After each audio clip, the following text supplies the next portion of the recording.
genocide is one of the worst things that can happen to a human being or can happen during your human history. Genocide is basically destruction of a human being, the fabric that knit human beings together. Genocide killed so many parents and left so many orphans. It also killed so many children and left parents without children. It killed families and left individuals. I've never seen anything in my entire life that can be destructive to a human being like genocide did to Rwanda. And it's something I wish it will never happen again during my lifetime.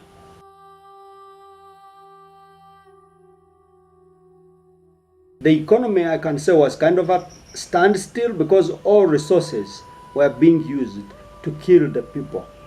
The one group of people who had been named, like the evildoers or those who should really be wiped out. And then until the economy came totally at a standstill, like when genocide stopped, there was no more currency, like the Rwandan currency had totally been devalued to beyond zero. So you could not buy with it, you could not sell with it. Our banking system had come to a standstill, so there was no banking system going on at all. So if you wanted to buy things, you would have to go out of Uganda or use some of the foreign currency like a US dollar or Uganda shillings or Burundi money. So there was totally nothing. There was no running water, there was no power system. People had to buy small generators, especially the NGOs and other agencies that were involved in rehabilitation and in trying to help the refugees. So that's how bad it was.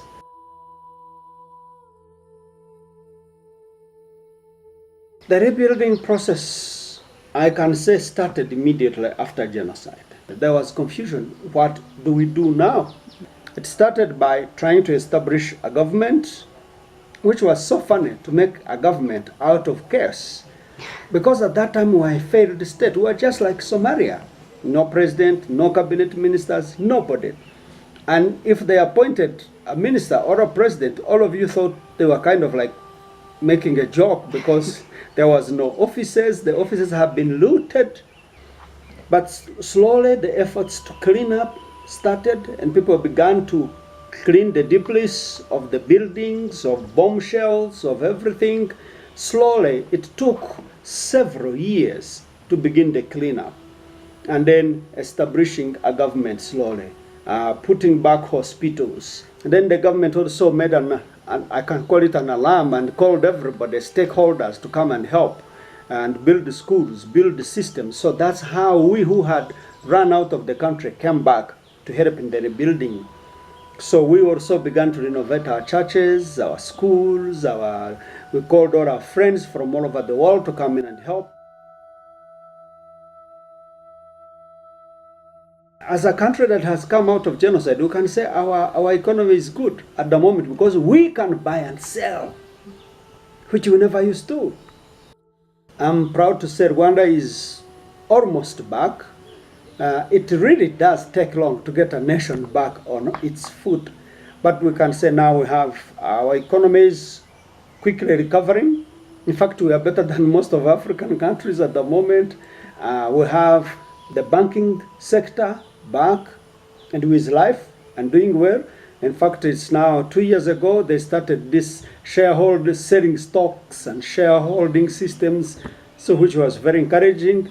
Now we have the hospitals restored, of course not fully equipped, but very well in operation.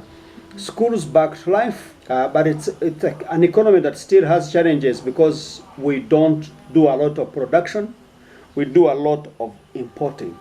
So even the money that is made in Rwanda goes to other countries because we import. And then we sell little. So what we export and what we import is far higher than what we export, bringing imbalance. Our government is a very stable government at the moment, and we are among the best so far in Africa, if not in the world, in terms of being secure. you can walk through the whole of Rwanda at night and nobody will touch you. You can transact your money from point A to point Z and nobody will take away what belongs to you. And if they do, then there is judicial processes that are available that will help you take care of whatever. Then there is established system of security. I give a lot of credit to our present president, Paul Kagame, because I remember him giving a law, like a decree, on the small radios that were existing at that time, saying revenge is zero. Nobody was allowed to revenge. And if you killed the killer, you'd also be taken as a killer, because everybody wanted revenge. And when they said revenge zero, it was big disappointment. But over the years, it was the best that could be done.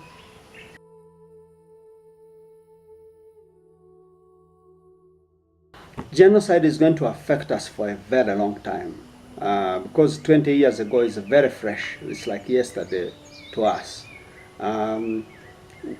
Those who were children are now adults. They are now younger adults beginning to make their families.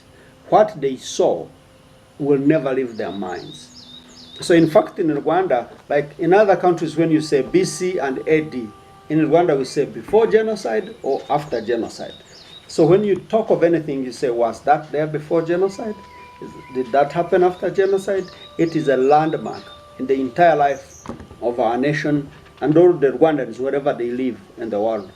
So genocide affected the Rwandans in Rwanda, Rwandans out of Rwanda.